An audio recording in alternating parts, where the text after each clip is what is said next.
келемин, керемет ком экеним, аруу бактай эстеймин, толук элдин эсенин. Көркүтөрдүң карылар, кымбатсыңар барыңар, бата менен күч берген сөзүңөрдүн шамы бар. Булуттарга теңешем, болсун биздин элесен, арманым жок мекенде бир окуп бересем.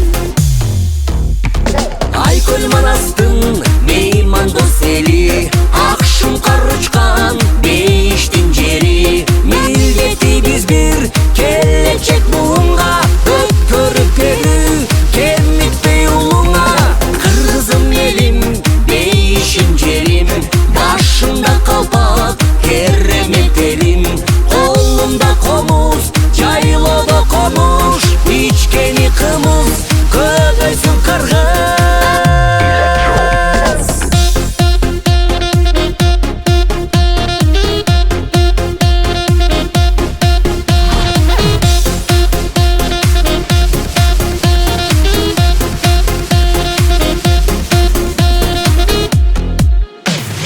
Тарыхыңды казамын, баба жолун басамын, батырларды берген жер бактыбызга жашагын. Эргип аккан суусу бар, эркин учкан кушу бар, эгемендүү элимдин желбиреген туусу бар.